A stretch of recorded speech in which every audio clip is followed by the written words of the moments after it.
Isang batang lalaki ang nanginginig habang tumatawag sa 911. Iniulat na nakakulong ang kanyang ina sa loob ng isang malamig at walang taong kubo. Ang kanyang natutulong na boses ang naggabay sa mga opisyal patungo sa isang luma at kupas na pinto ng kahoy kung saan nakasabit ang mabigat na bakal na kandado na kasing laki ng kamao. Mula sa loob ay may narinig na ubo, magaspang at mahina, parang pwedeng mawala anumang oras. Nang kumalas ang panggupit ng bakal sa kandado, hindi lang pinto ang bumukas, kundi pati isang matagal nang tinatagong katotohanan ang unti-unting lumilitaw. Emergency 911 operator po ito. Huminga ng malalim ang kusina, may dilaw na ilaw na bumalot sa kahoy na mesa kung saan nakalagay ang teleponong may alikabok. Nilunok ni Ethan ng malakas, ang mga labi niya pilit na bumubuo ng mga salita. Nakalock si Mama sa shed, sabi ng stepmom. Hahayaan niyang mamatay si Mama. Bawat salita ay parang piraso ng bakal na kumakaskas sa apoy ang lumalabas sa kanyang lalamunan. Kalma at matatag ang boses ng operator, pilit na hindi palalain ang takot ng bata. Anong pangalan mo, mahal, Ethan? Ethan, nasa loob ka ba ng bahay ngayon? Nakalock ba ang mga pinto? Mayroon bang ibang tao diyan kasama mo? Nag-isa lang ako, nanginginig siyang sabi habang palihim na tumingin sa pintuan ng kusina. Umuubo si Mama sa shed. Pakinggan mo ako, ang ginawa mo ay tama talaga. Lumayo ka sa mga bintana at manatili ka sa kusina. Naririnig mo na ba yung mga sirena o mga ilaw na kumikislap? Mahigpit na idinikit ni Ethan ang receiver sa tenga niya. Tumango kahit alam niyang hindi siya nakikita. Maghihintay ako. Huminahon ang boses ng babae, para bang gusto siyang balutin ng isang mahina ngunit matibay na proteksyon sa kabilang linya. Napakatapang mo, papunta na ang aking team. Biglang pumailan lang ang mga sirena sa katahimikan ng kapitbahayan. Pula at asul na ilaw ang umiikot sa kurtina, nahuhuli ang mga lumilipad na alikabok na parang baliktad na bagyo. Bumaba si Ethan sa upuan, tumama ang mga tuhod niya sa malamig na tiles. Napatingin siya sa walang laman na mangkok sa counter at bigla niyang naalala na nakalimutan niyang painitin ang gatas. Sumikip ang kanyang lalamunan pero hindi dahil sa gutom. Tumunog ang doorbell isang beses tapos tumigil. May matibay na katok. Polisi. Nagmadaling pumunta si Ethan, hirap sa pag-ikot ng kandado.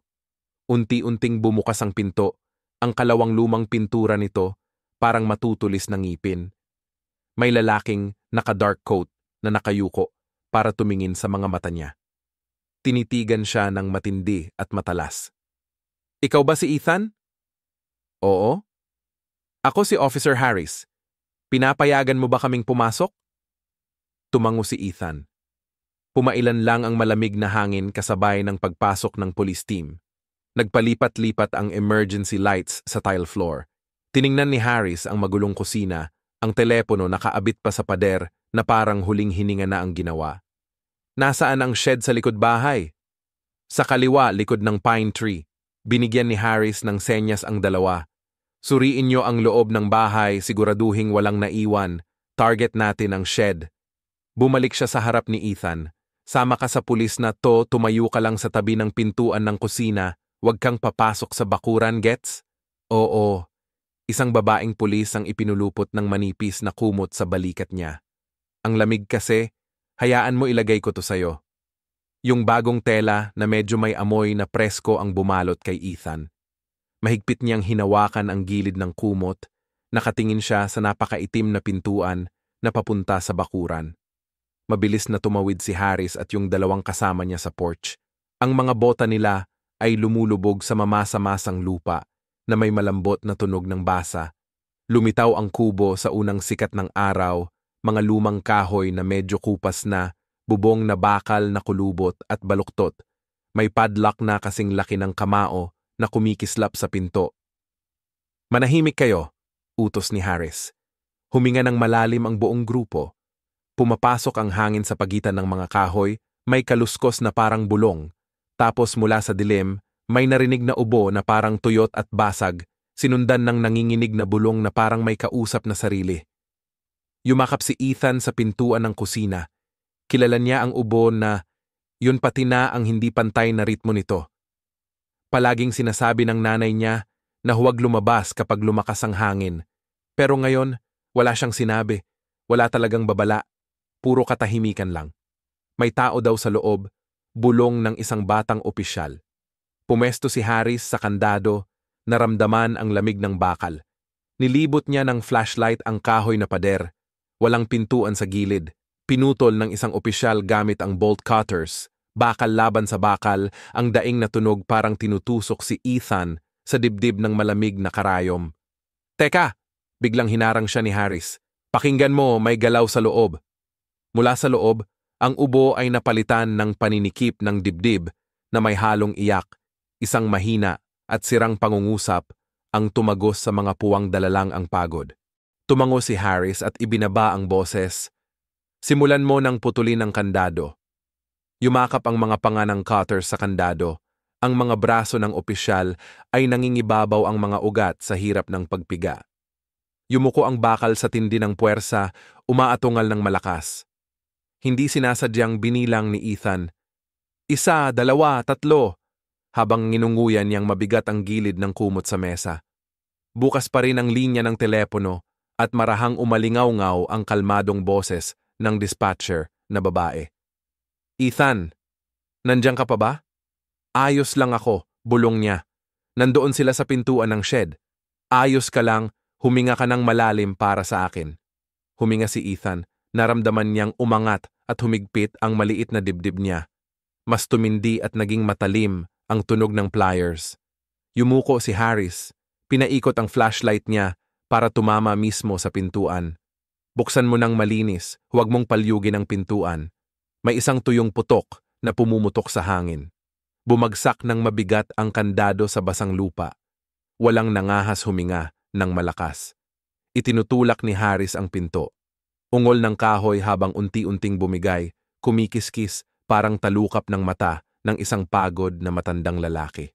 Ang flashlight nag-iwan ng puting linya sa dilim, tumatawid sa ulap ng alikabok, amoy amag, at isang bagay na nakahimlay sa sulok.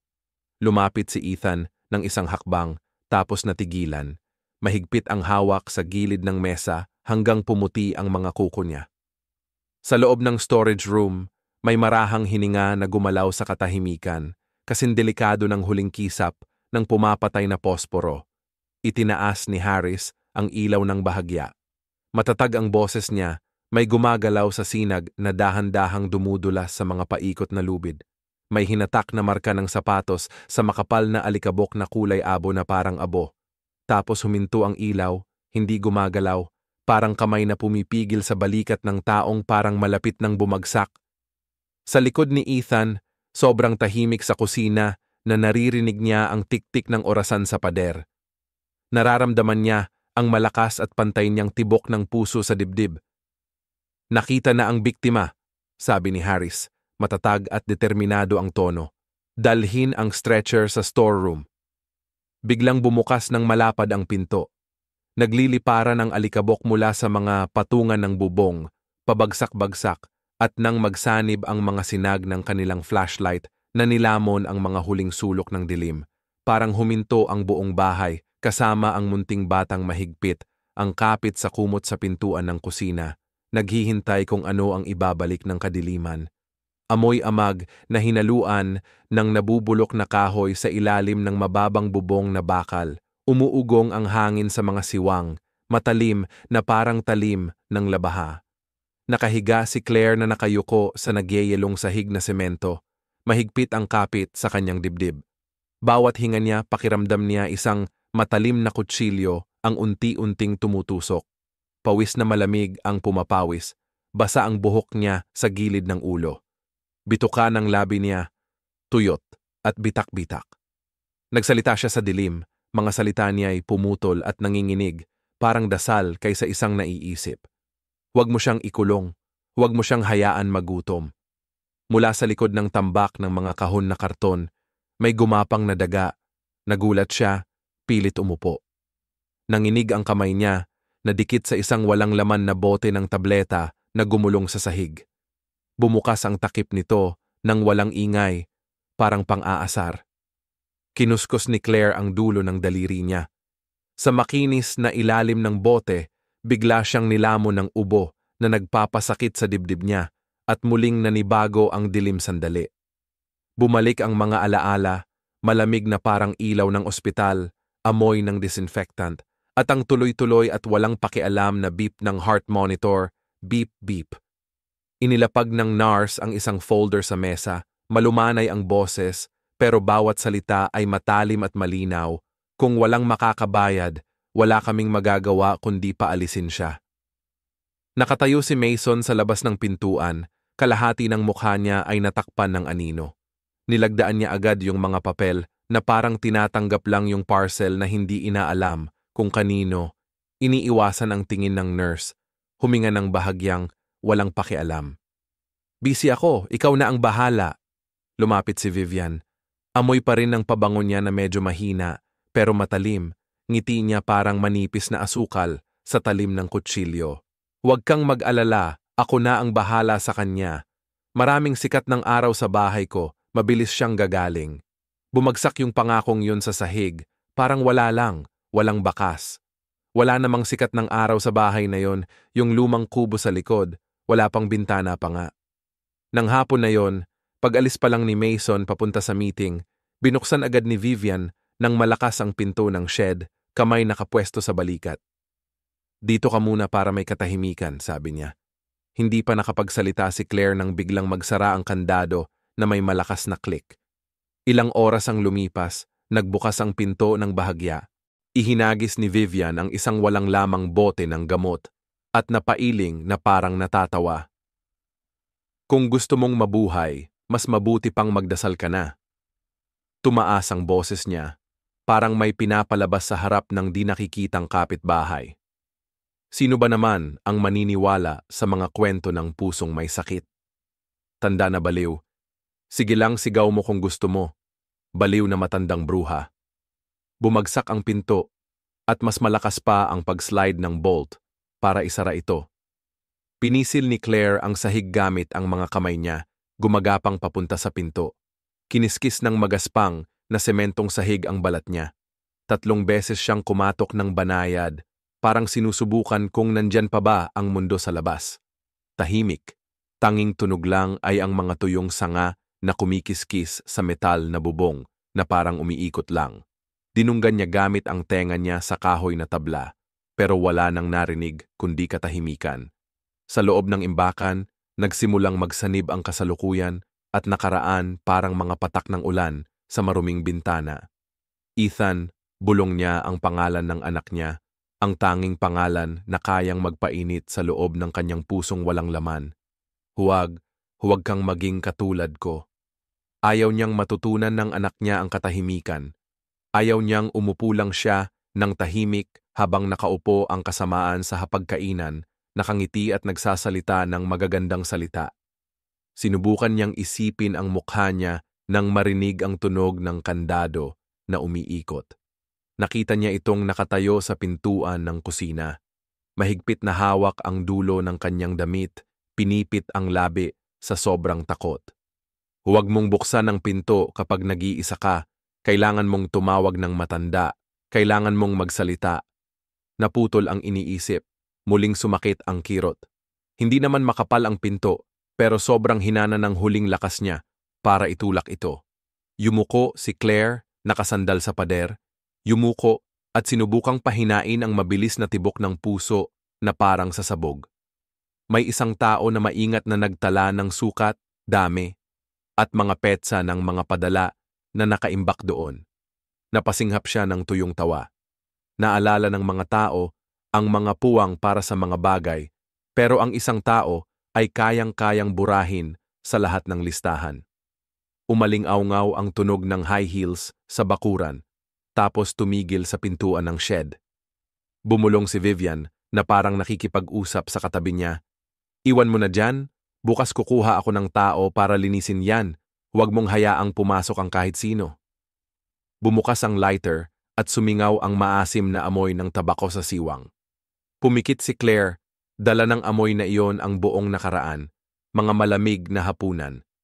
Napilitang tumawa si Mason nang tanungin siya, "Huwag masyadong mag-isip, hindi ka pa okay, ako na ang bahala." Ang paraan niya para ayusin ito ay gawing anino siya. Ang paraan niya para ayusin ito ay ipasa ang mga susi sa iba. Unti-unting nagbago ang kulay ng dilim sa shed. Bawat hampas ng hangin ay nagtataas ng manipis na alikabok na parang hamog.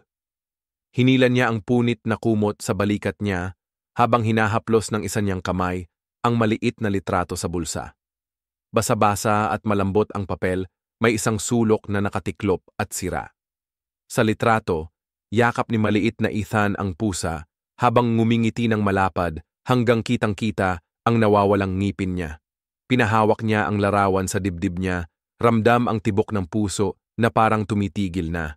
"Huwag kang matakot," sabi niya. Ang tinig parang bulong lang na maririnig lang ng batang nasa dilim. "Kung magsalita ka, may makikinig."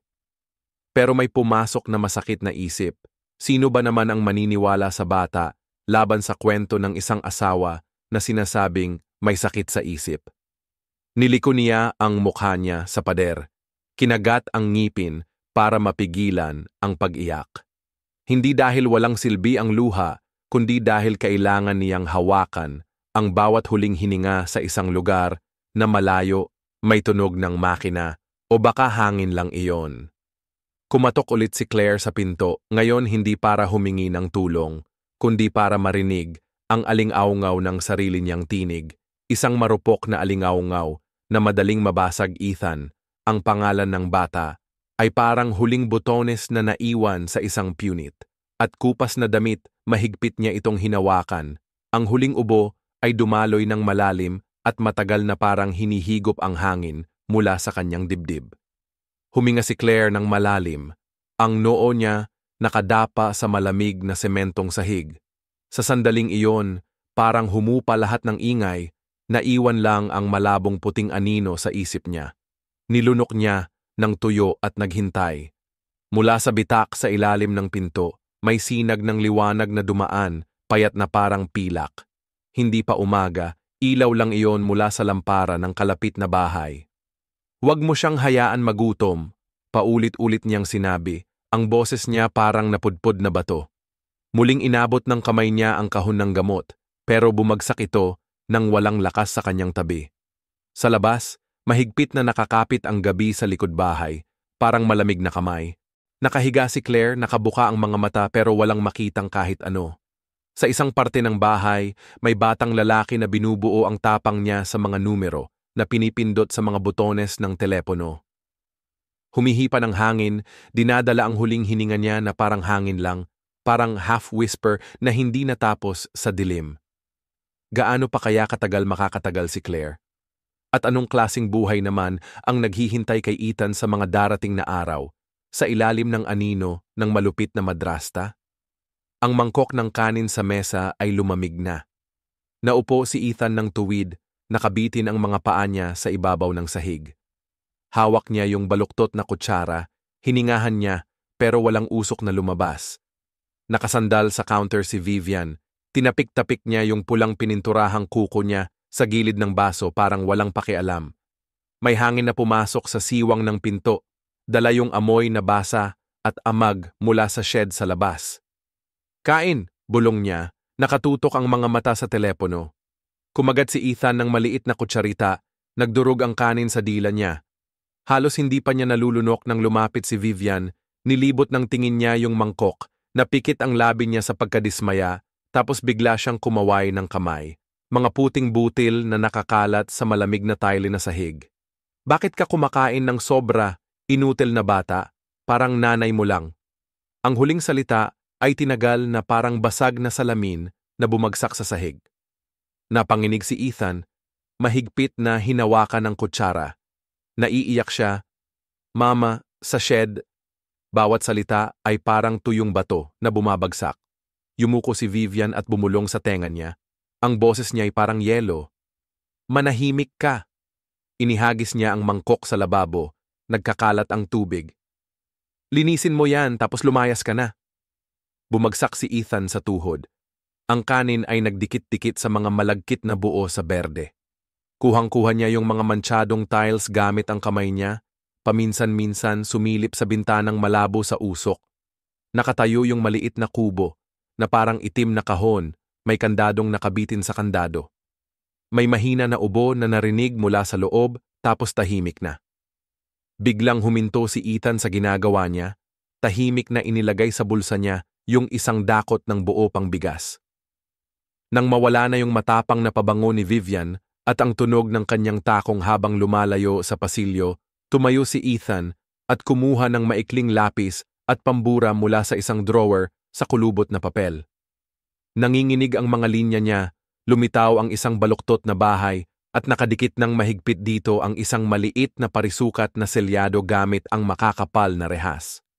Sa loob, iginuhit niya ang isang figure na nakahiga sa gilid. Ang ulo ay maliit lang na parang madilim na tuldok. Huminto si Ethan sa pagtitig sa tuldok na iyon, tapos pinindot ng mahigpit ang lapis hanggang tumusok ito sa papel. Biglang bumukas ang pinto ng sala, bumalik si Vivian. Anong ginagawa mo? Mabilis na tinakpan ni Ethan ang papel gamit ang kamay niya. Gumuguhit ako ng bahay. Isang bahay. Dahan-dahang lumapit si Vivian, bahagyang inikot ang ulo para makita. Nang mapatingin siya sa barred square, kumunot ang noo niya. Huwag kang magkunwaring biktima, walang maniniwala sa'yo. Mahigpit niyang pinisil ang tainga ni Ethan hanggang sa maiyak ito tapos binitiwan. Linisin mo ang sahig, ang mop ay sobra namang laki para sa kanya. Hinila ni Ethan iyon, nagiiwan ng mga bakas ng tubig sa mga tiles. Sa bawat dampi, pinipigil niya ang paghinga. Sa tabi ng bintana, may nakalimutang piraso ng panis na tinapay mula kahapon. Tumingin siya sa paligid, tapos mabilis na inilagay iyon sa isa niyang bulsa.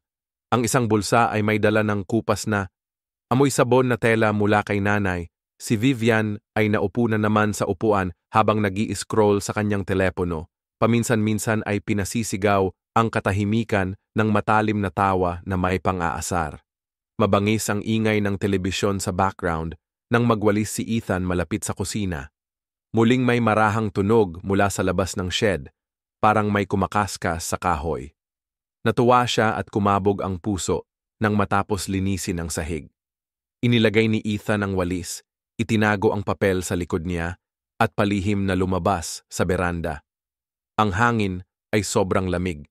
Hininga ng hangin na dumadaan sa tuyot na damo na may kaluskos, dahan-dahang lumusot siya sa tabi ng pader, huminto sa dilim sa harap ng storage shed. Kumikinang ang bakal na kandado sa mahina at dilaw na liwanag na nagmumula sa bahay. Kumuha si Ethan ng piraso ng tinapay, pinagdurog ito sa kanyang palad. Dinikit niya ang tenga sa pintuan na gawa sa kahoy. Ang loob ay tahimik na tahimik, parang gustong lamunin ang lahat ng tunog. 3 beses siyang kumatok, isang pamilyar na ritmo. Mula sa loob, sumagot ng mahina, "Ubo, ubo." Napaitim si Ethan at nilunok ang kanyang laway. Ipinuslit niya ang mga mumo sa makipot na siwang sa ilalim ng pinto. Dumampi ang mga daliri niya sa magaspang na kahoy at may tinusok na tinik sa balat niya. Hindi siya sumigaw, tahimik lang niyang hinila pabalik ang kamay. Biglang bumukas ng malakas ang pintuan sa harap at sumigaw si Ethan Vivian sa gabi. "Anong ginagawa mo na parang nagnanakaw dito?" Natigilan siya at tinago ang papel sa likod niya. "Aalisin ko lang ang basura." Tiningnan ni Vivian ang bakanteng basurahan. Nakatcross ang mga braso, ang pabango niya ay matalim sa lamig. "Alam mo ba kung ano ang mangyayari kung palagi kang nandito sa shed na ito?" Tumango si Ethan, tuyong-tuyo ang lalamunan. Umatras siya habang nakatuon ang mga mata sa kandado. Pinanood siya ni Vivian, ang gilid ng kanyang mga labi ay bahagyang nakangiti ng malamig bago bumalik sa loob. Bumukas ang bolt na may mabigat na tunog. Tumigil siya sandali, nakikinig. Mula sa loob ay may marahang kaluskos, tapos muling tahimik. Lumabas si Ethan sa porch, umupo, at inilapag ang papel. Iginuhit niya ang maliit na kampanilya sa tabi ng bakal na bintana, tapos nag-drawing ng manipis na linya na nag-uugnay dito sa bahay. Manipis ang linya, pero pinagdugtong nito ang dalawang mundo.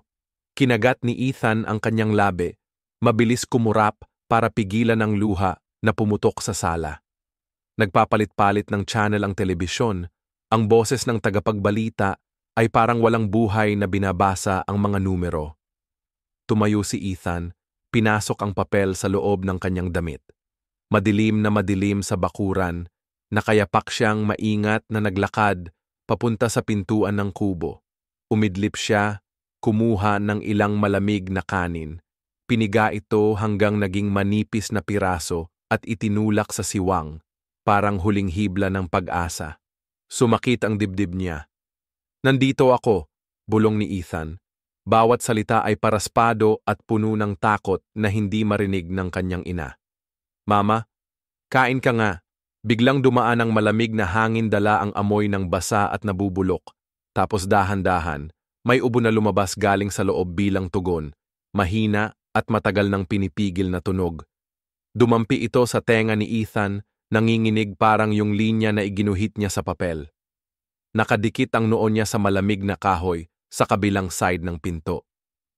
Sinusukat ang oras sa mga pira-pirasong ubo. Sa side na ito, may batang tahimik na nakaupo. Kamay niya ay may amoy ng bigas. Mahigpit na hawak ang gilid ng pinto, parang kumakapit sa isang taong unti-unting nawawala. Walang mga pangako. Ulit-ulit lang na ritual, paghahati ng tinapay, ipinasok sa siwang tapos nakikinig sa huni ng hangin na matalim at mapait. Mula sa sala, narinig si Vivian na tumatawa, tapos biglang tumahimik. Hindi lumingon si Ethan, piniit niya lang ang tenga niya para pakinggan yung isang tunog na sagot pa rin sa kanya mula sa kailaliman ng dilim. Tahimik na tahimik sa kusina, ang malamig na liwanag mula sa bahagyang nakabukas na ref ay humati ng makitid na liwanag sa mga basag na tiles sa sahig, nakasiksik sa pagitan ng pader at cabinet.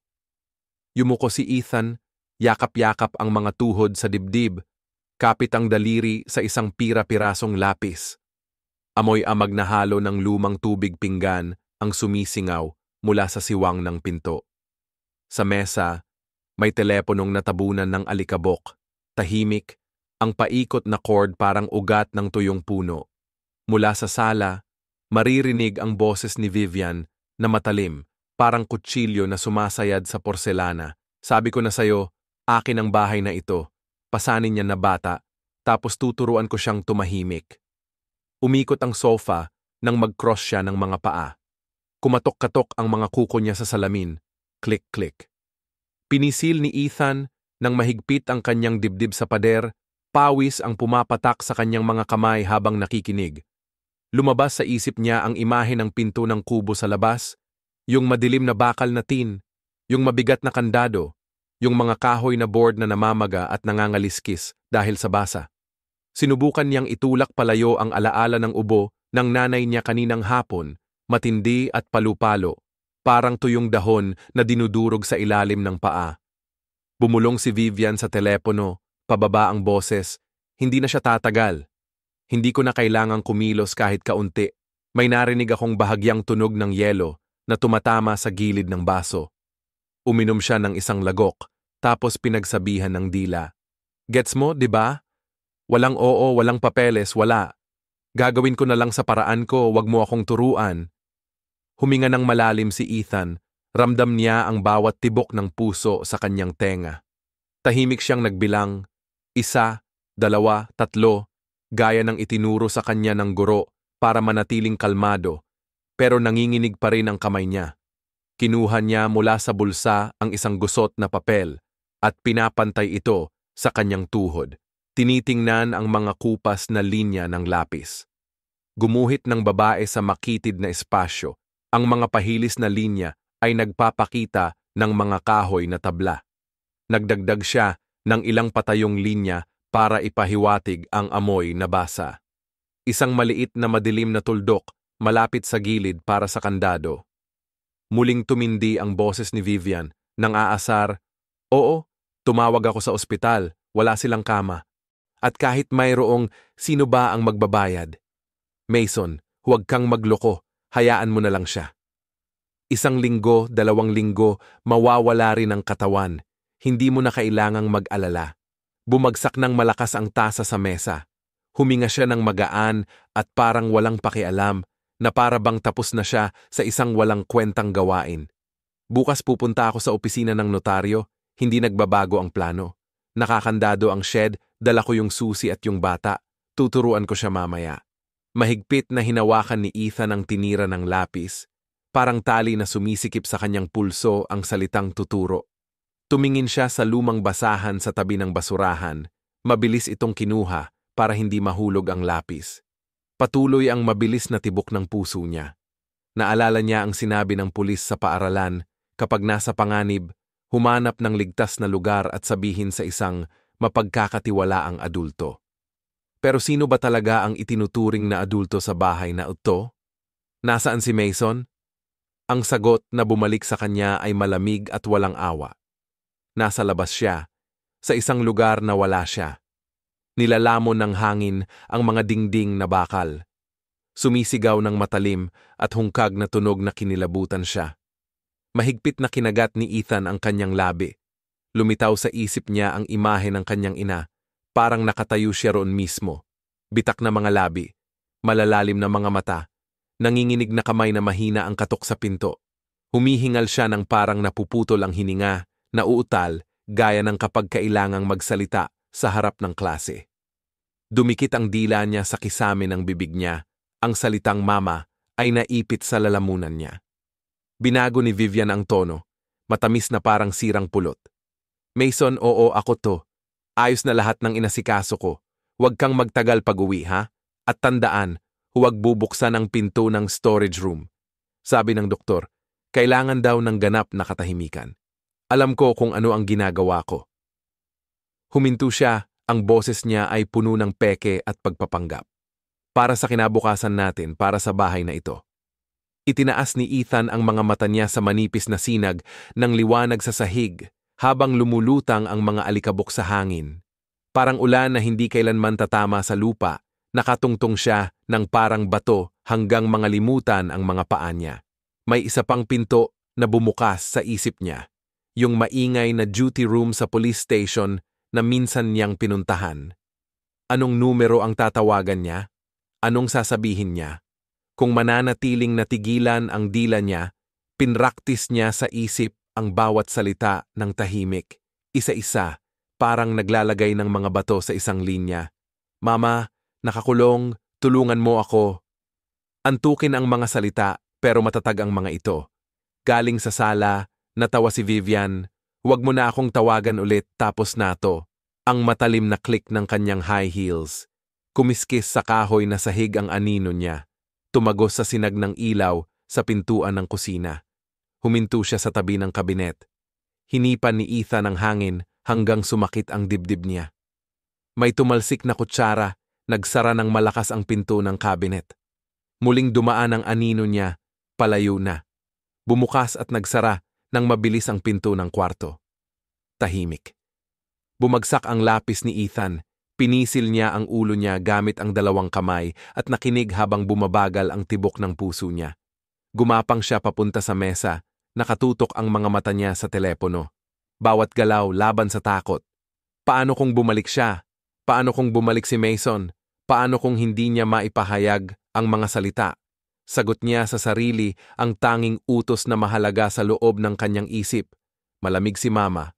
Kailangan ko siyang ilabas diyan. Lumuhod siya.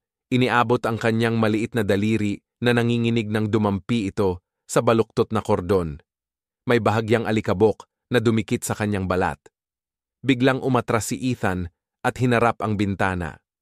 Ang gabing langit ay parang sinira ng mga bakal na rehas at sa dulo ng bakuran, ang imbakan ay nakatayo na parang matibay na bloke ng dilim. Isang gamo-gamo ang pumalo sa salamin na may bahagyang kalabog. Huminga siya ng malalim, binilang hanggang 3, tapos dahan-dahang nilabas ang hangin. Sa ilalim ng lababo, patak-patak ang tubig na hindi pantay. Inilapag ni Ethan ang drawing sa mesa at inabot ang lumang telepono. Umiikot ang alikabok sa hangin na may amoy ng lumang baho. Nanginig ang mga daliri niya ng hawakan ng receiver. Gumalaw ang mga labi niya pero walang lumabas na tunog. Sinubukan niyang muli, pilit na binigkas ang bawat pantig para marinig lang niya mismo. Nakalak si Mama. Medyo lumuwag ang dila niya at pinisil ang dibdib niya gamit ang isang kamay. Nararamdaman niya ang pag-angat at pagbaba ng dibdib niya. Galing sa kwarto, narinig ang pag-iyak ng kama. Natigil si Ethan kung saan siya nakaupo, 1 minuto ang parang walang katapusan, tapos wala nang tunog. Yumuko siya, pinulot ang pumutol na lapis, at iginuhit ng dahan-dahan ang balangkas ng balikat ng babae sa pahina, parang kumot. Tapos pinuslit niya iyon. Wala namang kumot si Mama. Pinaitim niya ang parisukat na hugis ng kandado hanggang medyo manipis na ang papel. Masakit ang mga mata niya. Manahimik lang, paalala sa sarili niya. Naalala niya ang sinabi ng nanay niya tuwing may bagyo na sa katahimikan lang maririnig ang direksyon ng hangin. Nakinig siya at napansin niyang nagbago na ang hangin sa labas. Tumatama sa bubong na lata ng mga matalim at kurbadong tunog. Sa mga ingay na yon, akala niya may narinig siyang mahinang pumutok na hininga. Baka naman guni-guni lang niya, pero ngayong gabi, ang guni-guni ng isang bata lang ang tanging mapa niya at ito ay nagtuturo papunta sa isang landas ng pagkilos. Lumapit si Ethan sa sulok ng pader, mahigpit na hawak ang papel habang bumubulusok ang mga luha na sumisipsip sa mga lapis na guhit. Kinakalat niya ito na parang bahid-abid na kulay abo na parang mga patak ng ulan sa yero. Pinunasan niya gamit ang manggas niya pero wala itong silbi. Lumabo ang drawing na naging anino na lang. Pero mas mahigpit pa rin niyang niyakap iyon. Sa kabilang bahagi ng pader, buong bahay parang humihinga rin kasama niya. Tumingin siya sa telepono ng huli, hindi pa, pero malapit na. Kapag nawala na ang mga yabag ng paa, kapag tumigil na ang pag-unggol ng kandado sa bakuran sa bawat hampas ng hangin, kapag naipon na lahat ng tapang sa maliliit niyang mga kamay, pinisil niya ang papel sa dibdib niya.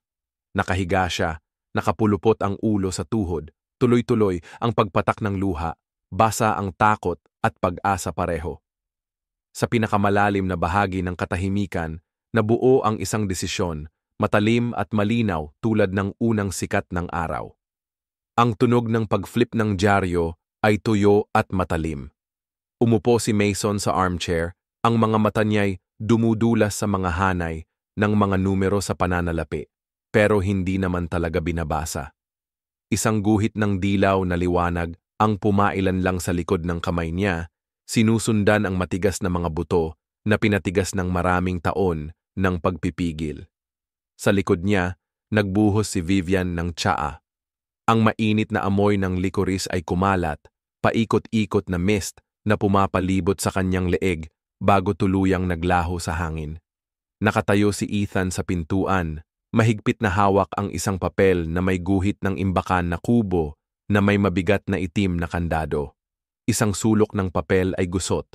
Huminga siya ng malalim, nakatuon ang mga mata sa likod ng kanyang ama. Tatay, naputol ang kanyang boses. Kailangan kitang kausapin.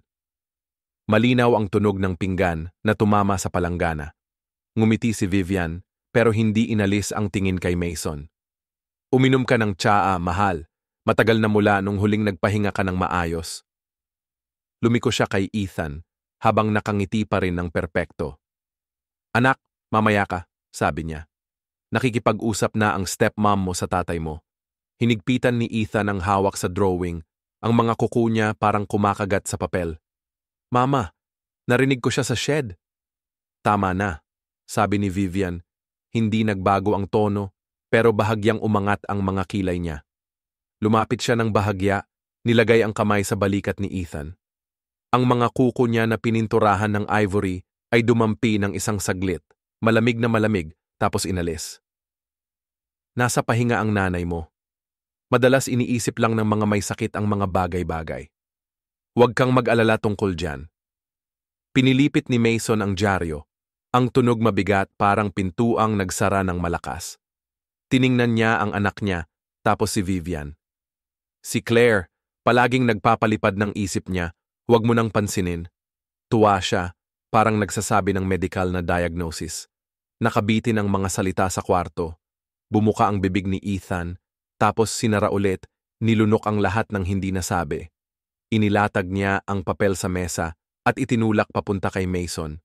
Sa drawing, ang kahoy na pinto may butas ng susi na kasing laki ng walang buhay na mata. Sa tabi nito, may kamay ng bata na nakahawak ng lapis, iginuhit ang susi. Tingnan mo, tatay, narinig kong umuubo. Nakalak ang pinto sa loob, amoy basa. Takot lagi ang mga bata sa dilim. Inangat ni Vivian ang drawing, gaan na parang dahon, iniling ang ulo, tapos tumawa ng mahinang tawa, kasing lambot ng seda. Ang galing mong mag-drawing, parang tunay talaga. Ipapaskil ko to sa pader para sayo. Biglang hinila ni Ethan pabalik ang papel. Hindi ito para ipaskil. Humuni ang hangin sa siwang ng pinto, umalog ang kandado na may mahina pang kalansing. Dapat mag-aral ka na tapos matulog ng maaga, sabi ni Mason. Pagod pero nakakaaliw ang boses. Ayos lang lahat, sabi niya habang muling tumingin sa tasa ng tsaa, sinasadyang iwasan ang mga mata ng anak. Sumikip ang dibdib niya nang maalala ang mga gabing gising si Claire, may malulungkot na mata, nagkukwento ng mga bagay na imposible. Pagod na siya sa sakit, sa takot, at ang paniniwala sa kapayapaan ay parang pagbagsak ng mabigat na pasanin. May kumatok sa pintuan. Nakatayo sa porch ang kapitbahay, basa ang raincoat niya. Inalis niya ang hood, may pag-aalala sa mga mata. Pasensya na sa abala, akala ko may naririnig akong umiiyak. Tumingin siya sa loob at nakita si Ethan na nakatayo sa likod ni Vivian. Mabilis na lumapit si Vivian. Salamat sa pag-check. Nagkaroon ulit ng paranoid episode ang kapatid ko. Hindi siya natulog kagabi kaya medyo maingay siya. Bahagyang inilipat niya ang katawan para harangan ang paningin papasok. Kaya namin to ng mag-isa. Tumingin ang kapitbahay kay Ethan. Tumango ito ng parang mekanikal, tuyong-tuyo at walang buhay ang mga mata. Kung kailangan niyo ng kahit ano, tawagan niyo lang ako. Bulong niya. Saka dahan-dahang umatras sa ulan. Pumasara ang pinto. Bumalik si Vivian sa dati niyang posisyon. Ipinahawak niya ang kamay sa leeg ni Ethan at hinaplos ang pawis na basa ng buhok niya. Ngayon dahan-dahan niyang ginapos gamit ang kuko niya, parang nagdidrawing ng invisible na lubid sa paligid ng leeg ni Ethan. Bumababa ang boses niya sa isang bulong na para lang sa kanila dalawa. Kung magsalita ka pa ng isa pang salita, mamamatay ka kasama ng nanay mo. Nakatigil si Ethan, naririnig niya ang mabigat at mabagal na pagtibok ng puso niya. Tumingin siya kay Mason na gusto sana sumigaw, sirain ang lahat, at hilahin ang tatay nila palabas ng shed. Pero hawak na ni Mason ang dyaryo, nakatitig ang mga mata sa mga nakasulat doon. Parang kaya siyang magbigay ng tirahan. Hayaan mo na akong ayusin to. Muli magiging payapa ang bahay natin, sabi ni Vivian habang itinutulak ang tasa ng tsaa kay Mason. Bukas tatawagan ko ang doktor para ayusin ang gamot niya, huwag kang mag-alala. Tumango si Mason, oo. Hinaplos niya ang kanyang noo at huminga ng malalim. Sandali, muntik na siyang maniwala sa plano na inayos ni Vivian, hindi dahil naintindihan niya, kundi dahil masyadong madali itong tanggapin. Parang mainit na higop ng tsaa na dumadaloy sa kanyang tuyong lalamunan. Umiwas si Ethan hanggang sa ang mga balikat niya ay tumama sa malamig na pader. Nakatayo si Vivian sa pagitan nila at ng pasilyo, parang tahimik at matatag na harang. Hindi siya tumingin kay Mason, pero sapat na ang anino niya para harangin ang lahat ng daan palabas. Mula sa likod bahay, may narinig na palahinghing na ubo, parang kalmot ng matulis na bagay sa pader. Lumunok ng malalim si Ethan. Tay, narinig mo yon? Huminto sandali si Mason, tapos bahagyang tumawa. Siguro hangin lang yang tumatama sa bubong na yero. Tumayo siya. Pupunta ako sa garahe kumuha ng ilang gamit. Ikaw, balik ka na sa kwarto mo. Muling iniiwasan niyang tumingin sa mga mata ng anak. Inakay ni Vivian si Mason hanggang sa pintuan. Pinakatok niya ng bahagya ang braso niya na may tahimik na intensyon. Ayos lang yan. Lumiko siya pabalik at nakita si Ethan na nakatayo, natigil sa liwanag. Pumunta ka sa kwarto mo at isara ang pinto. Malumanay pa rin ang boses niya pero ang huling salita ay talim na parang pako. Lumayo si Ethan. Ang drawing sa kamay niya ay kumiskis sa gilid ng mesa. Napunit ng isa pang linya ang papel. Bumagsak siya sa sahig ng kwarto niya, nakikinig sa tiktak ng orasan patak ng tubig, at ihip ng hangin sa mga dahon. Inilagay niya ang drawing sa kama. At mabagsik niyang pinadilim ang kandado gamit ang lapis hanggang sa mabiyak ang dulo. Sa labas, naglalakad si Mason sa pasilyo, huminto sandali sa bintanang nakatanaw sa likod bahay. Muling umalingaw-ngaw ang ubo na deform ng hangin. Pumikit siya ng mahigpit, pilit na pinaniwala ang sarili na tunog lang ng ulan iyon. Bumukas ng bigla ang pintuan sa harap, pumasok ang malamig na hangin. Lumabas si Mason, ang mga sapatos niya'y nag-iingay sa basang tiles. Nakatayo si Vivian sa anino sa pasukan, tuwid ang likod niya. Nakapatong ang mga daliri niyang kulay, garing sa gilid ng cabinet. Hindi gumagalaw na parang naghihintay. Lumapit si Ethan sa dulo ng pasilyo at nakakita lang siya ng likod ng ama niya na unti-unting nawala sa likod ng mga puno bago tuluyang nawala.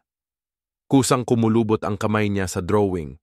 Basa ng pawis ang papel at sumabog ang tuyong tunog ng pagkakabiyak nito sa sobrang tahimik ng bahay.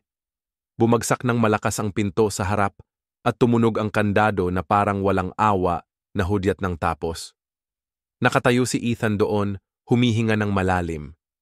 Nararamdaman niya ang bawat maliliit na alikabok sa hangin habang dahan-dahang binuksan ang kanyang palad. Ang punit-punit na papel ay matigas ang kapit sa kanyang balat. Wala na ang ama niya. Mainit pa rin ang bahay sa ilalim ng dilaw na ilaw at tahimik na tahimik. Pero sa isang sulok ng likod bahay, lalo pang dumilim. May isang pinto na mahigpit na nakasarado at ang susi para mabuksan ito ay isang bagay na ayaw makita ng kahit sino. Ang liwanag ng flashlight ay dumaan sa gumuho at pininturang pader habang sumasayaw ang mga alikabok sa malamig na liwanag sa ilalim ng mga bota ng opisyal. Umugong at umingay ang sahig na kahoy. Mabigat ang hangin sa amoy ng basa na hinaluan ng matapang na samyo ng lumang disinfectant. Nakatago sa anino sa likod ng bookshelf, mahigpit na hawak ni Ethan ang drawing. Basang-basa ang dulo ng mga daliri niya sa pawis. Huminga siya ng bahagya, matay nakatutok sa liwanag na dumulas sa isang luma at fading na family photo sa pader. Sa sofa, si Claire ay palipat-lipat ng pagiging gising at antok sa ilalim ng manipis na kumot, naipit sa pagitan ng realidad at ulap. Isang paramediko ang mahigpit na nagdikit ng oxygen mask sa mukha niya. Habang humihina ang tibok ng kanyang puso, dahan-dahang bumuka ang kanyang mga mata na lumilihis ang tingin. "Huwag mo siyang ikulong, Vivian. Itago mo ang gamot ko," pabulong niyang sabi habang nauupos ang boses niya sa isang malakas na ubo. Isang batang opisyal ang lumingon kay Harris, bumulong, "Kapitan, deliryoso siya." Hindi sumagot si Harris, matalim ang tingin sa bagong gasgas ng bakal sa kandado, nakakabukas lang. Biglang bumukas ng malakas ang pintuan sa harap. Pumasok si Vivian, may mukha na pilit na nagpapakita ng pagkabigla. Mabilis at matinis ang boses niya. "Anong nangyayari? Bakit ninakaw ninyo ang bahay ko?" Ang biyenan ko na si Claire, may problema siya sa puso at may paranoid delusions. Palaging kalat-kalat ang kwento niya. Ang ilaw ng flashlight ay dumulas sa kanyang high heels na puno ng putik. Mabilis na inalis ni Vivian ang mga paa niya, pabalik sa banig, may pilit ng ngiti sa labi niya. Sana wag niya istorbohin ang mga kapitbahay. Sumenya si Harris sa grupo na magpatuloy. Dahan-dahan siyang lumapit at lumuhod sa isang tuhod, tinitigan si Ethan sa mata. "Ako si Harris. Ang pangalan mo ay Ethan, di ba?" Bahagyang umiling ang bata. "Huminga ka ng malalim para sa akin." Nanginig si Ethan habang sinusunod. "Hindi mo na kailangang magsalita. Pero kung may alam ka na makakatulong sa amin, ipakita mo na." Nanginig ang mga kamay ni Ethan habang binuksan niya ang gusot na drawing ng isang bahay. Sa likod nito, may isang kubo na nakasara ng kadena. Sa loob ng kubo, may isang tao na nakayuko sa sahig. Sa bubong ng kubo, may 3 madilim na linya na gasgas. Pumikit ng mahigpit si Harris. "Ano ang ibig sabihin ng 3 marka na to?" Napikit ng malalim si Ethan. 3 beses, sabi niya. Narinig ko si nanay na umuubo. Hindi siya tumitigil. Itinuro niya ang isang itim na mantsa na nakasulat sa tabi ng kandado ng pinto ng kubo. Naputol ang kanyang boses, pero nakatuon pa rin ang mga mata niya sa ebidensyang hawak niya. Tumawa si Vivian, matalim parang kutsilyo. Diyos ko, gagamitin mo ba ang drawing ng bata para akuin ako? Isang matandang babae na parang nawawala na ang bait at isang batang nahihirapang magsalita. Mas gusto mo pa silang pagkatiwalaan kaysa sa akin. Tumalikod siya kay Harris na may yelong tono. Gusto kong tawagan ang abogado ko. Mula sa gate, narinig ang pag-uga ng bakod. May isang babaeng nasa gitnang edad na dahan-dahang sumilip. Pasensya na po, kapitbahay po ako. Madalas ko pong naririnig ang kalabog sa pintuan ng shed. At humihingi ng tulong, sinabi sa akin ni Vivian na may delusyon ang biyenan niya. Ayokong magdulot ng gulo, pero kagabi, tumuloy-tuloy ang pag-ubo at sobrang sama nito.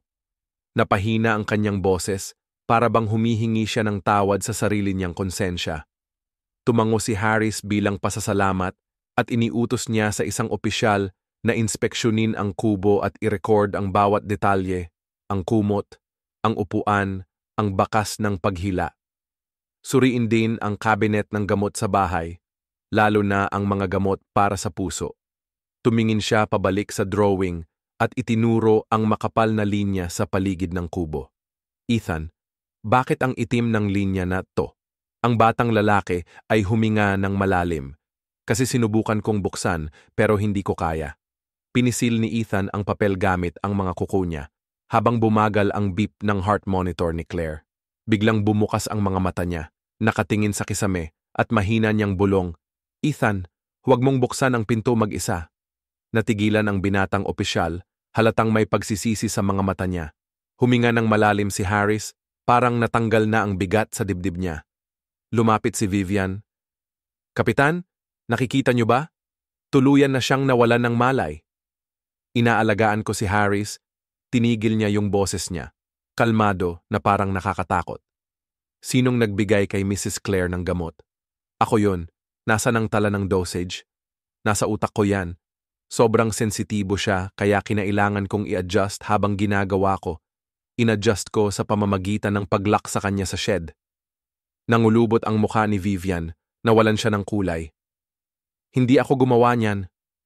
Baka siya ang nag-lock sa sarili niya o kaya'y yung matandang kasambahay. May kasambahay kasi tong bahay, pero nag-resign na siya. Nagsimulang bumuhos ang ulan, tumutunog ng mahina sa bubong na lata. 2 pulis ang bumalik sa loob. May basa-basang kumot sa shed, mga marka ng lubid sa mga paa ng upuan at sariwang gasgas sa sahig. May puting pulbos na nakakalat malapit sa pinto. Dagdag pa ng isa, nakakita kami ng ilang walang lamang mga pakete ng gamot sa puso na nakatago sa likod ng kabinet sa kusina. Walang record. Tumitig si Harris diretso kay Vivian. Sinubukan niyang ngumiti pero nanginginig ang baba niya.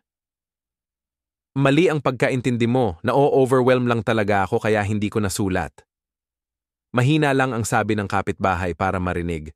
Sinabi niya dati na huwag akong tumawag ng ambulansya, sanay na siyang magpanggap.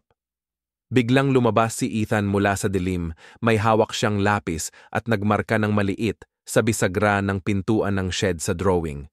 Dito mismo, may nakasabit na latch at sa tuwing isasara ang pinto, may tunog na click. Yumuko si Harris at sandaling narinig niya yung tuyong tunog na click na parang umalingaw-ngaw kasabay ng tunog ng ulan. Iniabot niya ang drawing sa technical team. Idokumento niyo lahat ng detalye sa drawing na to, kunin niyo ang pahayag ng saksi, kolektahin ang sample ng puting pulbos para sa pagsusuri, tingnan niyo ang mga susi at kontakin si Mrs. Kinuwestiyon ni Claire ang doktor niya at hiniling ang kanyang medical records sa nakalipas na 3 buwan. Huminto siya saglit habang pinagmamasdan si Ethan na binibigyan ng mainit na kumot. Isang opisyal ang nagtakip ng kumot sa manipis na balikat ni Ethan. Mahigpit na hawak ng bata ang dulo nito. Ang mga mata niya ay halo ng takot at determinasyon, hindi titigil sa pagtingin kay Harris. Nagbago ang boses ni Vivian, naging sobrang matamis na parang may sakit. Ethan, mahal, nagkamali ka ng intindi. Gusto ko lang ang pinakamabuti para sa kanya. Bumaling si Harris pabalik. Malalim at matatag ang boses niya. Bawat salita ay parang hampas ng martilyo. Pero minsan, ang mga salita ng isang bata, ang tanging katotohanan na hindi pa nalilihis, na nahimik ang kwarto, nabasag lang ng malakas na patak ng ulan na tumatama sa bubong na ditin. Tumingin si Harris diretso kay Vivian. Susuriin natin ang buong lugar na ito, at sa pagkakataong ito, tumigil siya saglit.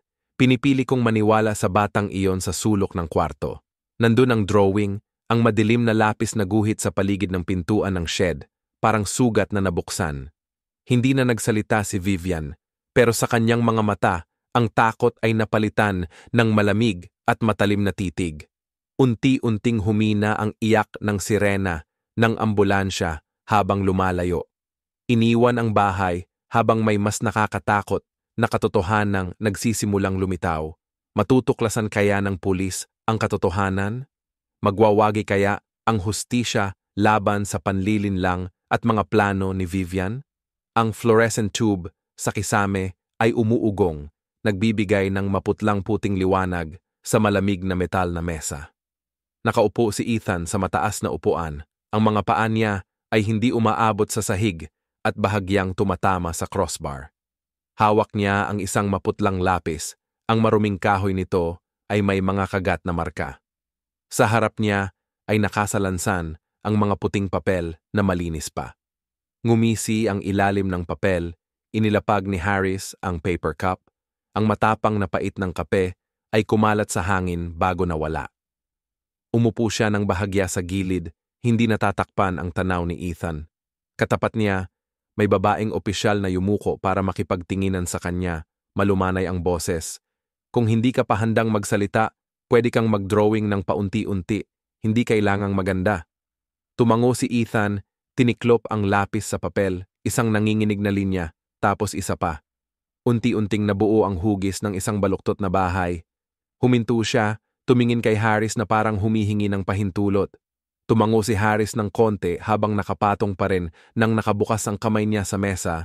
Matiyagang kinuskos ni Ethan ang lapis sa papel sa kanan ng bahay. Dinagdag niya ang isang magaspang na parisukat, isang kubo na may pintuan. Pinilit niyang idikta ang lapis. Ginuhit ang isang bilog na may dalawang nakabitin na linya, isang kandado. Naputol ang lapis na may bahagyang pumutok na tunog pero walang sumita sa kanya. Inilapit ng babaeng opisyal ang isang pilak na panghasa. Hetong-heto, sabi nito. Bumalik na matalim ang lapis. Sa loob ng kubo, iginiit niya ang isang paikot-ikot na hugis gamit ang ilang madadaling hagod. Bumilis ang tibok ng puso ni Ethan, nilunok niya ng malakas. Dahan-dahang inabot ng kaliwang kamay niya papunta sa bulsa ng kanyang damit para kunin ang manipis na tela, tapos inalis niya ito at inikot ang papel. Gumuhit siya ng manipis na linya mula sa pintuan ng kubo sa isang siwang. Sa siwang na iyon, iginuhit niya ang maliit na kamay na nag-aabot ng isang piraso ng tinapay. Inilipat ni Harris ng bahagya ang kanyang upuan, halos di mapansin, maingat na hindi sirain ang marupok na katahimikan na bumabalot sa bata. Hindi siya pumuri, tanong lang niya, "Ito ba si Ethan?" Huminga siya ng malalim, nangingitim ang mukha, pinilit niyang ilabas ang mga salita nang hindi ito mabasag. "Nandoon si Mama. Naririnig ko palagi siyang umuubo." Palaging sumabog ang salita na parang piraso ng salamin na tumutusok sa katahimikan. Isinulat ito ng babaeng opisyal. Ang panulat niya ay dumulas na halos walang tunog. Umupo nang nakasandal si Harris. Nakatuon ang mga mata niya sa guhit. Dahan-dahan siyang tumango. "Magaling ang ginawa mo. Naniniwala kami sa'yo." Nagsignal siya sa teknisyan sa likod ng one-way glass. Record number, seal. Kinuha ni Ethan ang isa pang papel. Iginuhit niya ang tuldok-tuldok na palaso mula sa pangunahing bahay papunta sa shed, parang mga yapak sa loob ng bahay. Dinagdag niya ang isang mesa na may bakanteng kahon ng gamot, 3 tuwid na linya lang. Nag-alinlangan siya ng matagal bago niya nilagyan ng madilim na tuldok ang sulok ng bintana kung saan minsang nakatayo ang isang tao na nanonood sa pagbukas ng pinto. Biglang suminghot ang matapang na amoy ng pabango. Kasunod ang kalansing ng mga takong. Nakatayo si Vivian sa pintuan, nakapantay ang Amerikana at nakataas ang baba sa hindi natural na anggulo. Hindi patunay ang mga guhit ng bata, ang malambing niyang sabi, kalahating panlalait, kalahating takot, na parang kumakapit sa isang bagay na unti-unting nawawala. Hindi lumingon si Harris. Inilapag niya ang palad sa ibabaw ng mesa. Yung boses niya, kadalasan ang katotohanan, ay nagtago sa mga lugar na ayaw tingnan ng iba. Nakatingin siya sa nanginginig na siko ni Ethan, tahimik na pampakalma. Lumapit si Vivian, narinig ang matalim na tunog ng takong niya na tumatama sa sahig. Talaga bang inaasahan mong maniniwala ang kahit sino sa kwentong ginawa lang mula sa mga sabog na drawing? Mabilis siyang tumingin sa one-way mirror, hindi maitago ang kanyang pagkainip. Itinaas ng babaeng opisyal ang ulo niya, matatag ang tono, pakiusap, panatilihin ang kaayusan, ito ay isang lugar ng trabaho. Hilahin niya ang upuan papalapit kay Ethan.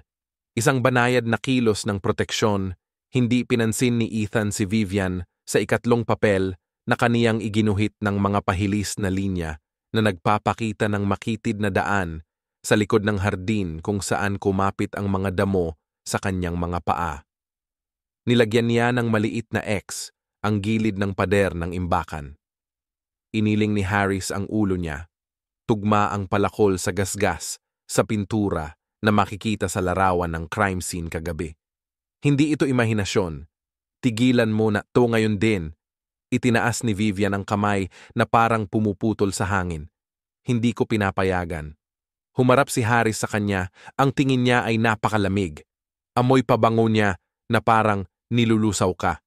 Wala kang kapangyarihan dito, pinindot niya ng bahagya gamit ang dalawa niyang daliri sa gilid ng drawing, mahina pero matatag ang boses. Ang ginuhit ng batang ito ay tugma sa ebidensyang pisikal. Sa likod ng salamin, sumiklab ang mga flashes. Bawat drawing ay nisil sa evidence bags.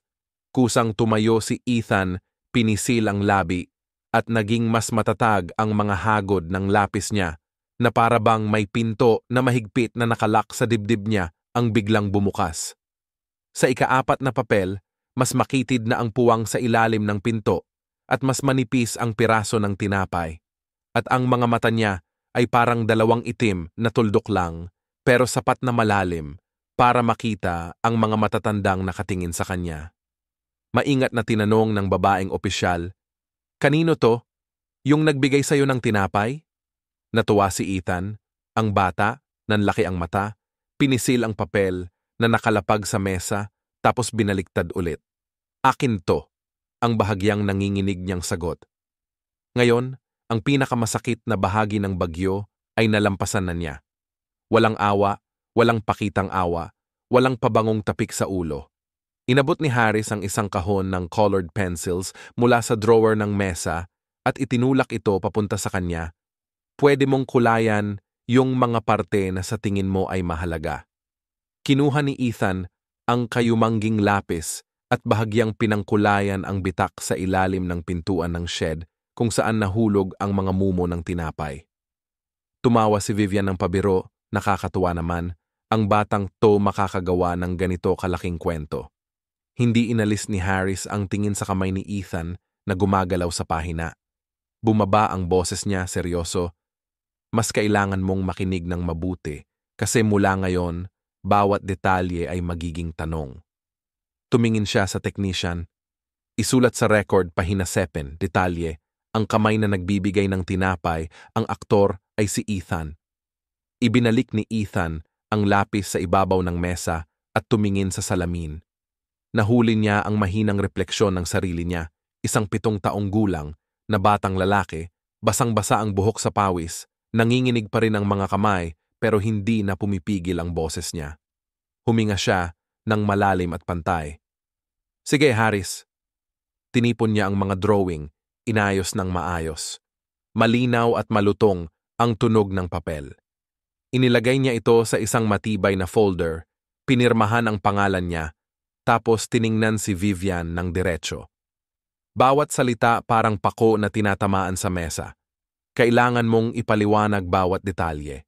Isinara niya ang folder at umalingaw-ngaw ang malakas na tunog na parang palakpak na nagbago ng hininga ng lahat sa silid. Sa likod ng salamin, patuloy pa ring naglalagablab ang pulang ilaw ng kamera. Niyakap ni Ethan ang kanyang lapis sa dibdib, tapos tahimik na hinihila ang huling pahina ng papel papalapit sa kanya. Gumuhit siya ng maliit na bilog sa sulok na hugis kampana. Kulang na lang ay ang tunog ng kampanilya para may dumating. At ngayon, talagang nandyan na sila. Bumagsak si Mason sa gilid ng upuan, isinilid ang mga kamay sa buhok niya. Ang silid ay sobrang tahimik na ang tiktak ng orasan sa pader ang naging pulso sa kanyang mga templo. Sa labas sa pasilyo, ang goma ng sapatos ng pulis ay marahas at tuloy-tuloy na kumikiskis. Sa sahig na may tiles, amoy pa ang panglinis ng sahig na hinalo sa malapot na amoy ng lumamig na kape na nakabitin sa hangin. Bumukas ang pinto, pumasok si Detective Harris hawak ang makapal na folder sa ilalim ng braso. Kasunod niya ang 2 pulis at 3 kapitbahay, isang matandang babae na may pilak na buhok na nakabalot ng wool scarf, isang tubero, at ang may-ari ng tindahan sa kanto. Nakatayo lang sa loob ng pintuan si Ethan Mason's anak, hawak-hawak ang isang tumpok ng mga drawing, nakatuon ang mga mata sa kanyang ama. Sa sulok ng kwarto, nakasandal si Vivian sa isang glass cabinet. Nakataob ang mga braso niya, ang manipis niyang ngiti na kasing lamig at hungkag ng bakal. Magsisimula na tayo, sabi ni Harris na parang walang emosyon. Inayos ng matandang babae ang kanyang scarf. Madalas ko siyang naririnig na umuubo sa gabi, minsan nga umiiyak pa. Tumunog ang doorbell, lumabas si Vivian at sabi, nananaginip lang siya. Umuwi ako pero kinabukasan, narinig ko ulit. Nagsalita ang tubero. Noong nakaraang linggo, pumunta ako para ayusin ang tubo. May nakakalat na malamig na kanin sa sahig ng kusina. Mukhang payat na payat ang batang lalaki. Akala ko siguro abala lang yung pamilya kaya hindi pa nakakapaglinis. Pero basa-basa pa rin doon. Amoy amag na parang di ako mapakali. Pinipisil ng may-ari ng tindahan ang mga kamay niya. Isang pack lang ng instant noodles ang binibili ng bata, palagi. Tinanong ko kung nasaan ang nanay niya, pero ibinabalang niya ang ulo. Sabi ni Vivian, may sakit si Claire kaya wag na daw akong istorbohin. Napangiti si Vivian ng konti. Grabe ang imahinasyon niyo talaga. Baliw yang babae na, yan, paano naman maniniwala sa sinasabi ng baliw? Hindi siya tiningnan ni Harris. Binuksan niya ang folder at inilabas ang isang tambak ng mga litrato. Natagpuan si Claire sa storage shed bandang 10:00. 2:00 ng hapon, kinuha to sa ospital. Ikinalat niya sa mesa ang mga ito. Madilim na pasa na umiikot sa mga pulso niya, mahahabang gasgas sa mga braso at magkakahalong luma at sariwang marka na nag-o-overlap. Sa medical report, may palatandaan ng pagkapagod, pagkatuyo ng katawan, at pag-abandona sa gamot na iniinom. Tugma ang mga pasa sa sabi-sabi na siya ay nakatali. Tumingin si Harris kay Ethan. Tugma ito sa mga iginalaw ng bata. Dahan-dahang lumapit si Ethan at inilagay ang mga iginalaw niya sa mesa. Sa unang pahina, may ipinakita siyang bahay na may nakalak na kubo. Sunod, may payat na braso na sumisilip sa siwang ng pinto, sumasabunot ng piraso ng tinapay. Lumiko si Harris sa huling pahina. May itim na mantsa sa paligid ng mga pulso na pinagdugtong ng nanginginig na linya mula sa lapis. Yumuko ang labi ni Vivian. Ano ba ang maipapakita ng mga garapal ng bata? Sagot ni Harris habang nakatuon pa rin sa mga litrato. Nasa detalye yan na madalas hindi pansinin ng mga matatanda. Biglang tumingala si Mason na ipakita ng ilaw ang mga butas ng kanyang mga mata at ang payat na hugis ng kanyang mukha. Bumaha ang mga naglaho niyang alaala, mga mangkok ng kanin na natumba sa ilalim ng mesa, ang kalabog ng kutsara na tumatama sa walang laman na pinggan. Si Ethan nakatayo sa pintuan, hawak ang tiyan, sabi ng patay ang boses, busog na ako. Minsan, nilaro ni Vivian ang susi ng shed. Sabi, dumi yan, Huwag pumunta mga bata doon. Tumango siya, naniwala sa perpektong ayos ng tinatawag nilang mainit na tahanan. Lumakad si Ethan palapit, ang sapatos niya'y nagtapak sa tuyong butil ng kanin na may malakas na putok. Tumingin siya sa ama niya, ang mga labi nakasara ng mahigpit para hindi umiyak. Lumingon si Mason para takasan ang tingin, pero sinusundan siya nito ng tuloy-tuloy, parang tiktik ng orasan. Napabuntong hininga ang matandang kapitbahay na babae. Mr. Mason, ayaw namin makialam dito pero ang totoo, ganun talaga. Napasigaw si Vivian, matulis ang boses. Lahat yan kasinungalingan. Maingat na binuksan ni Harris ang isa pang sobre at inilatag ang kalawangin na bakal na kandado, yung kandado mula sa storage shed. Presko pa ang marka ng pagsira. Nakalock ang pinto mula sa labas gamit ang padlock. Malapit nang makuha ng forensics ang fingerprint results. Ginuyod ng pulis na malapit ang kanyang panulat sa kanyang kwaderno. Nagsubo ng malalim si Ethan habang inilagay ng bata ang kamay niya sa kanyang drawing. Eksaktong nasa madilim na linya ng lapis na nagmarka ng lugar ng kandado.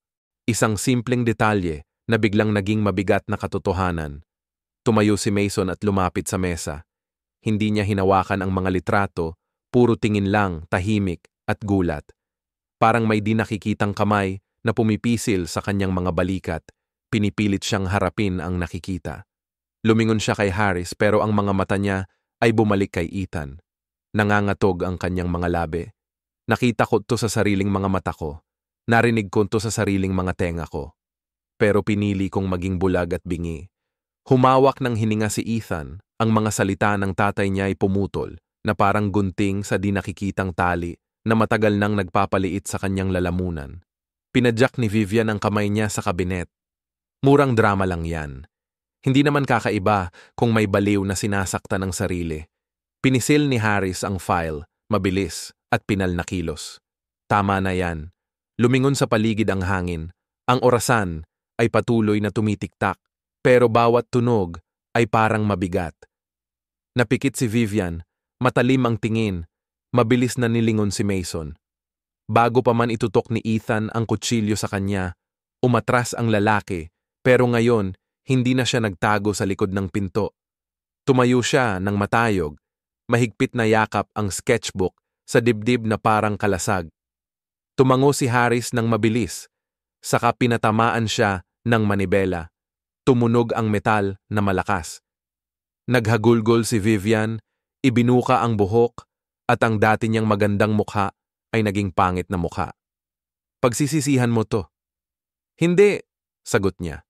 Hinila ng babaeng opisyal ang mga braso niya sa likod, nagkalampag ang mga takong niya sa sahig habang mabilis at desperadong hinihila si Vivian palayo. Lumapit siya kay Ethan. Ang hininga niya ay malamig at may halong matapang na amoy ng pabango. Bulong niya, mga salitang siya lang ang nakarinig. Hindi mo pa ba nasasabi sa kanila kung ano ang tinatago sa ilalim ng sahig? Biglang bumagsak ang pinto. Muling sumigla ang ingay sa pasilyo. Patuloy ang tikatik ng orasan, pero sa pagitan ng bawat tunog, parang may mas malalim na katahimikan, isang katahimikang puno ng mga tanong na walang sagot. Kinuha ni Harris ang mga litrato, pero biglang huminto ang tingin niya. Itinaas niya ang drawing ni Ethan ng kandado at nirot ang papel. Ang kapanatagan sa mukha niya biglang kumupas, may bahagyang pagkagulat. Nasa mesa ang sketchpad na nakahiga lang, pero parang nagsisimula pa lang ang kwentong sinasabi nito. Puting-puti at sobrang lamig ang pasilyo ng ospital, mabangong disinfectant ang amoy na matalim na parang mapait sa dila. Sa loob ng kwarto, tuloy-tuloy ang monotonous na beep ng monitor. Nakahiga si Claire sa tagiliran, pawis na nagpapawis sa kanyang mga sentido, mabigat ang mga talukap ng mata niya. Nakaupo si Ethan sa gilid ng upuan, kapwa kamay niya ay mahigpit na hawak ang kamay ng kanyang ina. Nanghihina dahil sa kakulangan ng gamot, nanginginig pa rin siya, hindi nagsalita, tinakpan lang ng hinlalaki niya ng dahan-dahan ang likod ng kamay niya na parang tinatanggal ang hapdi ng mga marka mula sa mga gapos. Kumurap si Claire, bumukas ang mga mata niya, tumingin sa kisame, tapos hinanap ang anak niya. Palpak at di pantay ang hininga niya, pero sapat para bumalik siya sa realidad. Ethan, parang naghihingalong sabi niya, sinalba mo ako. Tumango ang bata. May luha sa sulok ng mga mata, pero nilunok niya ito at yumuko. Inilagay niya ng mas mataas ang kumot sa kanyang ina. Nandito ako, sabi niya, bagamat paunti-unti ang pagsasalita, malinaw pa rin ang huling mga salita. Sa sulok ng silid, nakadikit si Mason sa pader. Nakalaylay ang mga balikat, mahigpit na nakapulupot ang mga pulso. Ang mga mata niya ay naglalakad-lakad, tumatakbo mula sa kisame hanggang sa tiles ng sahig, hindi kailanman tumitingin sa mata ng iba. Kumilos siya pasulong, nag-atubili, saka bumagsak sa kanyang mga tuhod. Ang tunog ng kanyang mga tuhod na tumama sa tile ay matuyo at matindi. Pasensya na, bulong niya, walang kahit anong pagtatanggol. Pinayagan ko kayong magdusa ni anak natin. Hindi siya tumingin kay Ethan, tiningnan niya ang kumikislap na ilaw ng IV drip sa kanyang pulso. Lumang mga peklat na nakapatong sa mga bago. Tahimik na luha ang dumulas, hindi iyak kundi isang mahina at tuloy-tuloy na pag-agos. Pumasok ang nurse para palitan ang IV bag, tiningnan ang mga numero, tapos tahimik na lumabas. Lumalakas na ang lahat, sabi niya, pero kailangan mong magpahinga. Muling pumasara ang pinto at ang tunog ng beep sa loob ng kwarto ay parang mas malakas, parang orasan na nagbibilang ng oras. Inangat ni Ethan ang ulo. Ayokong nakulong pa si Mama. Bawat salita lumabas na pira-piraso pero matalim. Hindi niya tiningnan si Mason, kundi ang kamay na hawak niya sa nanay niya. May kumatok sa pintuan. Nakatayo si Captain Harris sa labas. Itinaas ang kamay bilang bate, tapos pumasok na may kalmadong anyo na parang sanay na siyang magbigay ng mga salitang pampalakas ng loob. Inilagay niya ang malaking kamay sa balikat ni Ethan at bahagyang pinisil. Nagawa mo ang isang bagay na hindi kayang gawin ng maraming matatanda. Tapos lumingon siya kay Claire. Simula ngayon, walang sino man ang magtatangkang gawin yan sa'yo ulit. Dumukot si Mason, nang mas mababa pa, nilunok niya ng malakas. Sasabihin ko lahat, pipirmahin ko, naputol ang boses niya. Hindi na mababalik ang panahon, ang nandito lang ay ang kasalukuyan. Nakaluhod siya sa sahig, mga kamay kalahating nakaangat pero hindi aabot. Bumukas uli ang pinto, pumasok ang isang babae na naka-gray na suit, may hawak na folder sa dibdib. Nakalagay sa badge niya ang Light Foundation. Ngumiti siya ng propesyonal, pero totoo ang tingin. Pasensya na po, Mrs. Claire. Sagot ng foundation namin ang bayad sa ospital niyo. Kasama ng gamot mo sa unang 3 buwan, may isang taong ayaw pangalanan na humiling nito. Kailangan ko lang ang pirma mo bilang kumpirmasyon. Napalingon si Claire ng gulat, hindi dahil sa magandang balita, kundi dahil sa pakiramdam na may sumusuporta sa kanya kahit duda pa siya kung karapat-dapat siya. Tiningnan ni Ethan ang babae, tapos si Harris. Tumango si Harris. Sige, pirmahan mo, sabi niya. Yan ang gantimpala para sa mga pumili ng tama. Tumayo si Mason at umatras para bigyan ng espasyo nung iniabot ng babae ang panulat. Nanginginig ang kamay niya, hindi niya kayang pumirma sa kanyang lugar. Pinilit ni Claire na umupo. Sinuportahan siya ni Ethan sa balikat. Dumampi ang dulo ng panulat sa papel na may napakaling na tunog. Ang unang linya ay nanginginig, pero ang sumunod ay mas matatag na. Salamat, bulong ni Claire. Tumango ang babae, isinara ang folder, at umalis ng kasing bilis ng pagdating niya na nag-iwan ng pakiramdam ng ginhawa. Lumingon si Harris at ibinaba ang boses. Ngayong gabi kukuha tayo ng karagdagang pahayag. Napirmahan na ang pansamantalang protection order para sa'yo at sa anak mo, kaya makakapagpahinga ka na. Tumingin siya kay Mason ng sandali pero mabigat. Alam mo na ang dapat mong gawin. Tumango si Mason, namumula ang mga mata. Mananatili ako dito kung papayag kayo. Walang sumagot. Sa labas ng pasilyo, dumaan ang isang kariton na parang puting aninong dumaan lang. Sa loob ng kwarto, bumagal ang oras, sa bawat beep-beep ng makina. Tumayo si Ethan, hinila ang upuan ng kanyang ama, papalapit sa kama. Pero napatigil siya sa kalagitnaan. Hindi niya ito itinulak ng husto, iniwan sa ligtas na distansya. Pagod ka na ba? Tanong ni Claire ng mahina. Hindi, sagot ni Ethan ng matatag. Gusto kong umupo dito. Ituro niya sa gilid ng kama, yung lugar na hindi niya kailanman iniwan. Huminga ng malalim si Mason. Umupo siya sa upuan, eksaktong layo na itinakda ng anak niya. Pinisil ang mga kamay, maputla ang mga litid.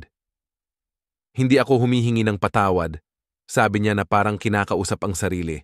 Gusto ko lang itama ang lahat. Inilapag ni Ethan ang lumang stuffed bear na tiklop ang isang tenga sa kumot malapit sa kamay ng nanay niya. Tumingin siya sa mga madadaling tahi sa laruan. Matulog ka na, Mom, sabi niya. Babantayan kita. Pumikit si Claire pero kumurap-kurap pa rin ang kanyang mga kilay. Huminga siya ng mas malalim at mas matagal ngayon. Bahagyang pinisil ng kanyang kamay ang kamay ng bata. Bumalik ang lakas, parang manipis na sinulid lang. Sapat para pagdikitin muli ang mga nabasag na piraso. Tumayo si Harris. Nasa labas lang ako, sabi niya habang inilalagay ang kamay niya ng banayad sa balikat ni Mason. Hindi para magbigay ng lakas o panghuhusga, kundi para ipaalala na lumampas na ang lalaking ito sa isang hangganan. Pumasara ang pinto sa likod niya at sa katahimikan, nagsimulang bumuhos ang ulan sa may frost na salamin.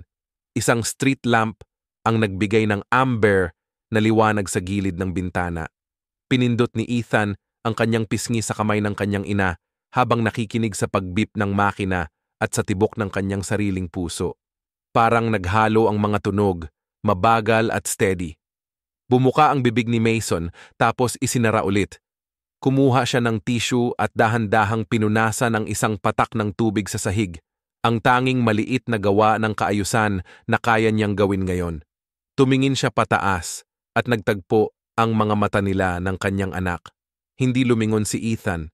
Nagtagpo lang ang kanilang mga tingin, hindi paligsahan, kundi simpleng pag-iral lang. Kumibo si Dad Ethan ng maliit pero malinaw ang boses. Tumingin siya sa nanay niya tapos bumalik sa tatay niya, tuwid na ang balikat. Hindi na ako natatakot, parang may kandadong tumigil sa pag-click, nagsara ang pinto na matagal nang nakabukas sa kadiliman. Sa tuktok ng kama, nagbigay ang monitor ng isang mahabang tunog tapos bumalik sa regular na ritmo. Sa labas, humina na ang ulan. Sa loob ng kwarto, may bagong katahimikan, hindi yung tahimik na may takot, kundi yung katahimikan bago sumikat ang umaga. Nagkumukutitap ang pulang ilaw ng kamera. Lumabas si Ethan na naka-dark suit, bahagyang humigpit ang hawak sa mikropono. Unti-unting humina ang palakpakan, bumalik ang entablado sa isang tinig na tila galing pa sa nakaraan. Lumipat ang host sa gilid, iniwan ang entablado sa lalaki na dati nanginginig na 7 taong gulang na bata. Magandang gabi sa inyong lahat. Sandaling tumitig si Ethan pababa, huminga ng malalim, tapos hinarap ang mga tao. Nang gabing iyon, kailangang umakyat ako sa upuan para maabot ang lumang telepono. Makapal ang alikabok sa mga pindutan. Sa likod ng bahay, umuubo ang nanay ko hanggang halos hindi na siya makahinga. Dinalhan niya ng bahagyang haplos gamit ang daliri ang mikropono, may maliit na tunog na kumalat sa likod ng bulwagan. Ang malaking screen ay nagliwanag na may mga simpleng sketch ng bahay, isang nakasarang kubo, at isang payat na braso na nagtutulak ng tinapay sa siwang ng pinto. Ang mga tao sa unahang hanay ay yumuko pasulong, habang may isang batang mahigpit na hinahawakan ang kamay ng kanyang ina. Nararamdaman ni Ethan ang mga lihim na alon na kumakalat sa buong silid. Noon, nauutal siya. Sabi niya na may banayad ng ngiti, mabagal at tapat, na parang naglalagay ng mabigat na pasanin. Bawat salita na gusto kong sabihin ay naipit sa lalamunan ko pero matiisin naman ng dispatcher na makinig at dumating sila. Huminto siya sandali, hinayaan ang katahimikan na magpalalim ng kanyang mga salita. 7 taong gulang pa lang ako noon, natataranta at nauutal, pero naniwala sila sa akin At dahil doon, nailigtas ang buhay ng nanay ko. Lalong naging mabigat ang hangin at parang yumuko ang buong bulwagan papalapit sa kanya. Lumipat ang screen, ang mga liwanag ng flashlight ay nag-sweep sa basa-basang sala, may dilaw na police tape na nakaunat sa frame, at ang mukha ni Captain Harris na nakatingin diretso sa lens. Pinili naming maniwala sa bata, isa pang larawan ng pinto ng kubo na biglang bumukas, manipis na kumot na nakalagay sa balikat ng babae, ang puting liwanag mula sa ambulansya. Walang tugtog ang video, puro hininga lang na palpak at ang alingaw-ngaw ng mga yapak sa malamig na semento. Nakatayo si Ethan habang pinapanood ang pelikula na parang nire-replay ang sarili niyang buhay. Sa ikatlong hanay, hinawakan ni Claire, ang kanyang ina, ang kanyang dibdib. Hindi sinasadyang hinahaplos ang mahina niyang peklat malapit sa kanyang collarbone. Nagkatinginan sila saglit bago bumalik si Ethan sa pagtutok sa entablado. Mahinahon na tanong ng host, "Bakit mo nga ba naisip na ikwento ito ngayon, kahit matagal na at parang tahimik na lahat?" Sagot ni Ethan, "Sa bawat lugar, may mga pinto pa ring nakasarado at mga batang nagdadalawang isip kung dapat bang sagutin ang telepono." Inilapit niya ang mikropono. "Pakinggan natin ang mga bata, huwag balewalain ang kanilang mga salita." Sa screen, lumabas ang pangalang Vivian kasabay ng caption na "Naitupad na ang hatol" at isang larawan ni Captain Harris na tumatanggap ng parangal. Biglang kumurap ang ilaw, tapos bumalik sa itim ang screen. Tanging mga ilaw ng studio lang ang nandoon. Hindi na kailangan ng karagdagang paliwanag, nagsalita na ang katotohanan para sa sarili nito. Ibinahagi ni Ethan nang mabilis ang mga araw pagkatapos ng therapy sessions ng nanay niya, yung maliit na sulok sa istasyon ng pulis, kung saan gumagamit siya ng colored pencils para magkwento, at yung mga interogasyon kung saan bawat salita ay maingat na nire-record. Hindi niya sinasadyang gulat-gulatin ang kahit sino, gusto lang niyang ayusin ang mga piraso ng alaala sa tamang lugar. Bawat pangungusap ay nagtapos sa tamang tigil para punan ng tagapakinig sa sarili nila. May isang kamay na itinataas mula sa likod ng auditorium. "Kung noong gabing iyon ay walang naniwala sa'yo," sabi ni Ethan habang tinitingnan ng diretsyo ang nagtanong, "baka hindi ako nandito ngayon at may isa pang bata dyan na pipiliing manahimik." Ang paniniwala o hindi paniniwala sa isang bata minsan ay nakakaapekto sa kapalaran ng buong pamilya. Hindi tumataas ang boses niya, pero umabot ito hanggang sa pinakadulong sulok ng bulwagan nang matapos ang programa. Nagpasalamat ang host habang nananatiling nakabukas ang ilaw ng kamera. Yumuko si Ethan tapos itinaas ang ulo niya. "Hindi ko ito ikinukwento para humingi ng awa. Ikinukwento ko para paalalahanan tayo na bawat tawag pwedeng maging lifeline para mailigtas ang isang tao. At kahit na matagal dumating ang hustisya, darating ito basta handa lang tayong makinig." Nagsindi ang ilaw, sumiklab ang palakpakan, mainit at nagkakaisa. Dahan-dahang lumipat ang kamera sa mukha niya, ang ngiti niya hindi nakasisilaw, pero banayad, parang maliit na apoy na maingat na binabantayan. Sa pinakaunang hanay, si Captain Harris ang unang tumayo at pumalakpak. Sa kaliwa, mabilis na pinunasan ni Mrs. Claire ang luha, tuwid pa rin ang likod niya. Bumukas ang pintuan ng studio, at may sumimoy na banayad na hangin na may halimuyak ng bagong papel at kape. Pumasok si Ethan sa likod ng entablado. May isang maliit na batang lalaki na naghihintay, hawak ang pen at may iginuhit na larawan ng bahay na may mga bintanang may liwanag. "Sir, ginawa ko ito para sa nanay ko," bulong ng bata. Kinuha ni Ethan ang drawing, tumango na para bang tumatanggap ng isang mahalagang mensahe.